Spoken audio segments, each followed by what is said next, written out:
12. Shelton Harris. Members of the public were shocked when a popular 19-year veteran of the Miami police force was accused of running a drug protection racket in 2018. 52-year-old Shelton Harris was best known for her community-oriented approach to policing, but her impeccable reputation took a hard hit when she and fellow officers James Archibald and Kelvin Harris were hit with cocaine conspiracy, trafficking, and weapons charges. The trio fell under federal scrutiny and became the focus of a 6-month sting. During that time, Shelton and her co-conspirators allegedly accepted payments totaling tens of thousands of dollars in exchange for protecting drug cartel members who were moving large amounts of cash. In one instance, she reportedly threatened a man with a gun and told a federal informant, who she thought was a drug dealer, that she would be willing to knock off a fellow police officer if they proved untrustworthy. The FBI also accused Shelton of selling a Miami police uniform to an undercover agent, with the full awareness that it would supposedly be used by a cartel hitman. Authorities arrested Shelton and the 2 fellow cops they believe she recruited into her criminal double life. In addition to leaving the community dumbfounded, her colleagues were in disbelief to see the well-liked officer accused of such serious crimes. Shelton had plenty of small blemishes on her behavioral record, but nobody imagined she would ever be capable of running an organized illegal operation. She pleaded guilty to conspiring to possess cocaine and was sentenced to 15.5 years in prison. Kelvin Harris received a 27.5-year sentence for his role in the conspiracy, and James Archibald was sentenced to 10 years. 11. Michael Lee Jones. 21-year-old Inna Budniecka was found battered and clinging to life in the Everglades in 2005. Someone had brutally attacked her and left her for dead. She was rushed to the hospital in critical condition, but thankfully she pulled through and survived her injuries. When she regained consciousness more than 20 hours after being found, Budniecka had no recollection of how she ended up where she was found or who was responsible for what happened to her. She was initially so traumatized that she couldn't speak out loud. Limited to pen, paper, and somewhat limited English language skills, the young Ukrainian woman wrote down her lawyer's contact information for investigators. In the time leading up to the assault, Budniecka was staying at a hotel in Miami. She'd been injured on the job while working for a cruise line and was recovering while pursuing a lawsuit against her employer. There were initially no promising leads to help detectives narrow down Budniecka's attacker, and her memory was only returning in bits and pieces.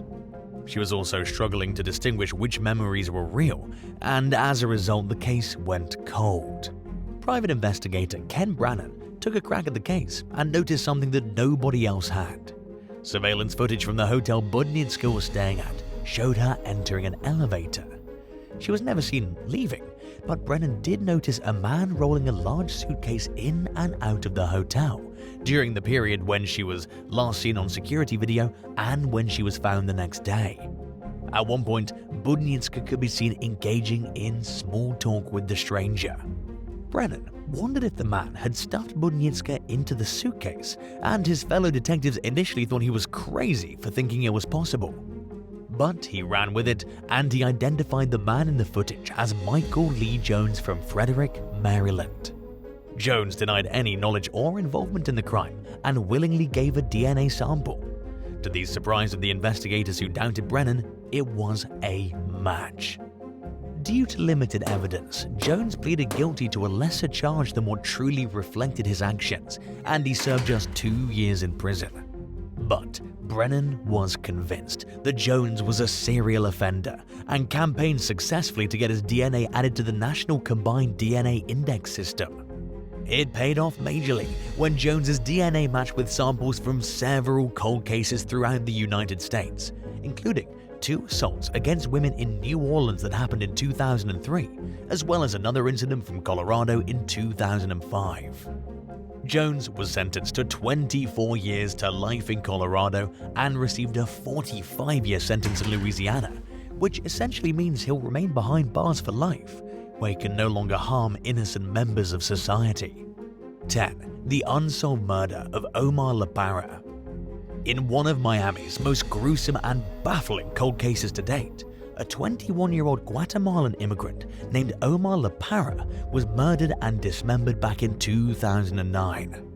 A cyclist discovered garbage bags filled with his body parts floating around in Biscayne Bay. On the last night Lapara was seen alive, his friends tried persuading him to go home from a club in the city's Little Havana neighborhood because he was drunk. He stayed at the club though, until it closed, according to witnesses.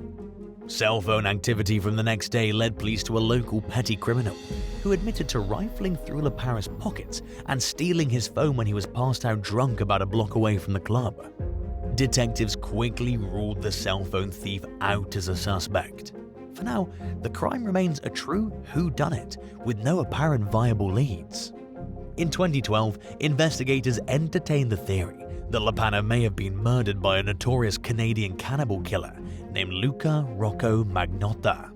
Certain aspects of how Lapara was dismembered resemble the techniques Magnotta used to cut up his dead lover, John Lynn. Magnotta put out the image of an international playboy on his social media profiles, leading some to think he may have been in Miami at the time of Lapara's death. However, many suspect that he exaggerated his lifestyle and that there was no real reason to believe he was actually in the city. A Miami Police Department spokesperson told the press that if they found any evidence that Magnotta was in the area at the time of Lapara's death, they would consider him a possible culprit in the case. But the idea appears to have gone nowhere, and the identity of Lapara's killer continues to elude authorities to this day. 9. Stevenson Charles. On at least 3 separate occasions in October and November 2022, men in the Miami area met up with someone they met on the Grindr dating app expecting to have a good time, only to be held at gunpoint and violently robbed and assaulted. In the first incident, the victim was forced to drive to an ATM and withdraw cash. The suspect, later identified as 21-year-old Stevenson Charles, allegedly dropped the victim off on the side of the road and drove away in his car. During the second encounter gone wrong, Charles was accused of ambushing a different victim at gunpoint, going through his phone and threatening to kill him after finding photos of him with another man. According to the victim, Charles then drove to several stores and bought things with the man's credit cards. The third incident began when the suspect and victim met up in Dania Beach.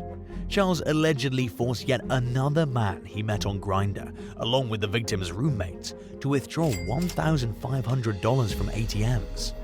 He stole the roommates' phones and dropped them back off at home, then drove off with the victim to a secluded area, where authorities say he made several homophobic statements and shot the man multiple times. Luckily, the victim survived despite being struck in the head. Charles pleaded guilty to 17 federal counts relating to the crime spree. He's due to be sentenced in April 2023 and could face life in prison, along with a hate crime enhancement. 8. Tommy Reyes. As the openly gay president of Miami's Fraternal Order of Police Union, Sergeant Tommy Reyes is one of the city's most influential cops. So, when he was suspended in 2022 for reasons that the police department didn't immediately explain, the public and press were eager to find out the whole story. According to a police report obtained by the Miami-Dade Times, Reyes pulled a gun on a man he met through a dating app in Tallahassee, located in the state's panhandle.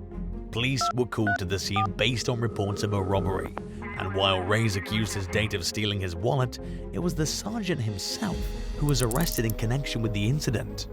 He was charged with aggravated assault with a deadly weapon, and the ordeal sparked an internal investigation in the Miami Police Department.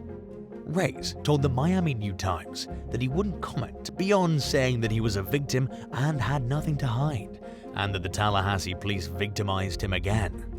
According to an incident report, Reyes met with his date at a hotel room and things went poorly. The date ran off with the sergeant's wallet and allegedly threatened to blackmail Reyes after finding his ID and badge. According to the date, Reyes agreed to let him go on a shopping spree with one of his credit cards if he returned the wallet. Reyes denied giving the man permission to shop with his card, which was used to pay for more than $1,300 of merchandise at Best Buy. The men met up later that day so Reyes could get his wallet back, at which point an altercation broke out and Reyes pulled his gun. Responding officers concluded that the date was trying to blackmail the high-ranking cop, but that there were grounds to charge Reyes. In the end, though, the prosecutor declined to pursue the case, and Reyes was cleared of any wrongdoing. 7. Maggie and Mercer and Janae and Nagash. Two young women from North Carolina lost all composure at Miami International Airport one morning in 2023 when they were told they couldn't board their Frontier Airlines flight because they were 45 minutes late. What started out as a verbal argument quickly devolved as one of the women, later identified as 20-year-old Maggie Ann Mercer, threw a plastic sign holder at an airline employee, leaving her with a cut on her face. As police officers struggled to take Mercer into custody, her friend, 21-year-old Janae Nagash, allegedly tried to get in the way, yelling, "Don't touch her." Nagash was charged with resisting arrest with violence and disorderly conduct. Mercer was handed the same charges, with an additional charge of aggravated battery. On top of having to shell out cash for another flight, they each posted a $500 bond in order to regain their freedom while their cases played out in court. Have you ever met someone from a dating app and got really bad vibes from them that you couldn't ignore? 6. MiamiDade Jane Doe.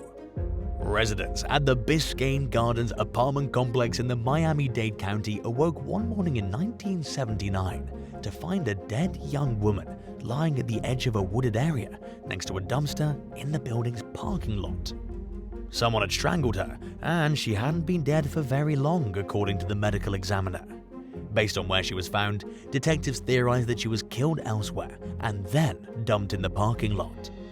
They determined that she was likely between the ages of 17 and 25 when she died. She was Caucasian, with reddish hair and grey or green eyes, and she was slim and of average height. The MiamiDade Jane Doe, as she was called, was wearing a white t-shirt, a floral scarf, and jeans when she died.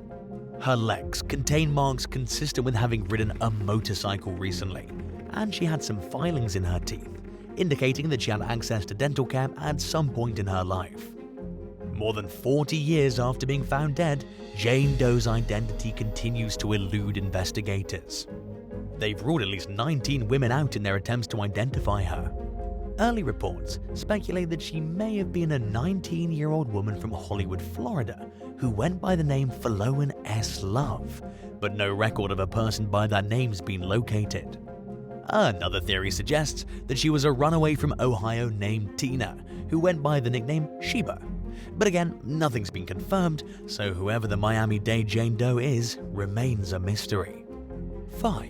Who killed Irving Alsikra?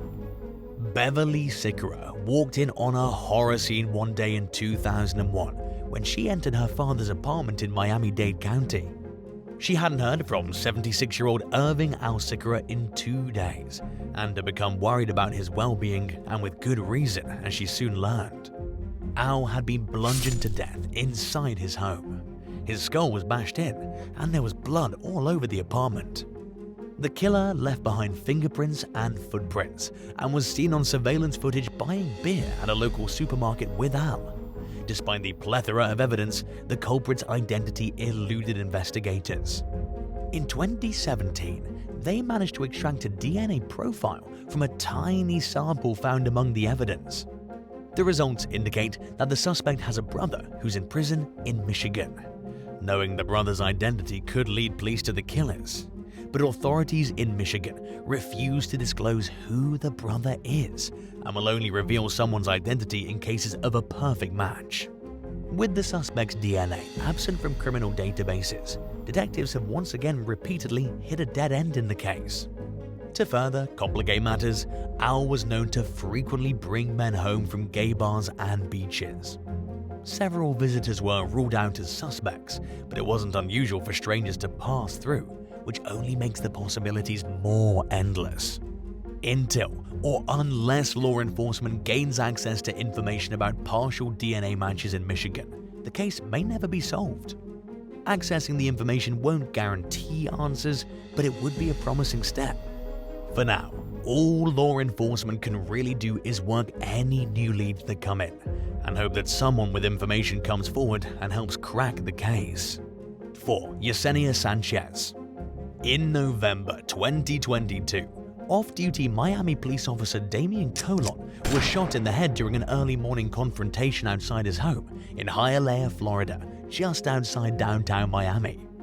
He collapsed on his porch and was rushed to the hospital, where he underwent emergency surgery and narrowly survived his injuries. A criminal complaint identified Tolan's estranged girlfriend and former school cop Yesenia Sanchez as the suspected shooter. According to the document, Sanchez sped off from the scene in a truck and crashed into some parked cars at a high rate of speed. She then allegedly fled on foot, dropping her wallet onto the ground and leaving it behind in her rush to stay one step ahead of law enforcement. Police found Sanchez at her home nearby and took her into custody on suspicion of attempted murder. According to a report, she and Tolan were in a relationship for 7 years. Authorities claim that Sanchez was stalking the officer with a phone app. She reportedly waived her Miranda rights and confessed to the shooting. Sanchez resigned from her law enforcement career in 2021 following a domestic incident involving someone described as her police officer boyfriend in a report. She was accused of attacking the victim and deflating his car tires. For now, she remains behind bars without bail, and she awaits the next step in the court process. 3. The unsolved murder of Bourless Laduski. Aspiring model Bourless Laduski and her boyfriend Kevin Klim traveled from Michigan to Miami to ring in the 2010 New Year at a Lady Gaga concert. They spent the next several days clubbing. During the early morning hours of January 3rd, Klim was kicked out of a club for his behavior during an argument with Laduski. He took a cab back to the couple's hotel room whilst Laduski stayed at the club, but she was also kicked out shortly after Klim's departure. Laduski was last seen leaving the club on grainy surveillance footage at 7:20 a.m. Some reports claim that an unidentified man followed her out of the venue, while others believe she left with the man. The video represents the last known sighting of Laduski alive. Later that day, her body was found in a burning dumpster in an industrial section of North Miami. Her remains were so charred that she could only be identified through dental records. Investigators speculated that the woman's killer had specific knowledge of the dumpster, which wasn't in a location that members of the public would commonly know about. Klim was initially a person of interest, but was eventually ruled out. He accused the club's bouncers of having something to do with the young woman's murder, theorizing that the employees had kicked him out in a deliberate effort to split the couple up. The club's manager denied these claims and said that Laduski left with an unknown man who didn't work there. Unfortunately, her murder remains unsolved to this day. 2. Real estate scammers. When 86-year-old Shirley Gibson went to pay her property taxes in 2021, she learned that someone had already paid the bill. The cashier showed the confused elderly woman a deed showing that the historic property in Coconut Grove had been sold to a real estate company in Brooklyn. Someone had signed her name without her knowledge or permission. Soon after that, a neighbor told Gibson that someone posing as her dead father had listed another one of her properties for sale online. The senior citizen told the Miami New Times that she never planned to sell her properties, which have been in her family for more than a century since her grandfather moved to Miami from the Bahamas in 1904. Gibson hired a lawyer who had the listings taken off the internet and looked into the case. The good news was that the property still legally belongs to Gibson since it was sold fraudulently. Gary Bonzin, who heads the company that closed on the deal, told the New Times that a lot more property closings have been done remotely since the beginning of the COVID-19 pandemic. Sadly, Gibson's case reflects just one among 50 similar complaints that the Miami-Dade police had recently received around the same time that the story broke. Following an investigation, authorities charged Chantel Vanessa Chang, Jason Webley Sr., and Otis Lathan Powell with 6 felony counts, including grand theft, money laundering, and theft from a person 65 years or older. According to prosecutors, the suspects squandered the majority of the $230,000 they gained from the fraudulent sale by the time they were caught. 1. Devon Russell Jr. In October 2021, a 26-year-old transgender woman named Royal Poetical Stars was found shot to death in her Hummer in Miami Gardens.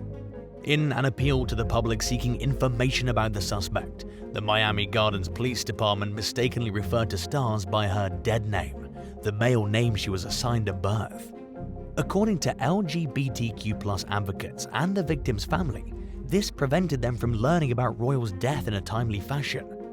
A spokesperson for the advocacy group Equality Florida told the Miami New Times that it took about 2 weeks for them to find out about the murder, and that they learned about it only after a media outlet pointed out the error. The victim's friend, Sandy Fox, told the news outlet that the misgendering and use of Royal's dead name was an insult. Acting on various leads and tips, authorities identified 28-year-old Devon Russell Jr. as the suspected shooter in the case. He was subsequently charged with Royal Poetical Stars' murder, but at the moment the case appears to be ongoing. Would you rather have a murder happen a few hotel rooms down from yours during a vacation with your friends, or find out that someone's gone missing from a hotel you're staying at alone during a solo trip? Let us know in the comments below. If you enjoyed this video, be sure to subscribe to the channel.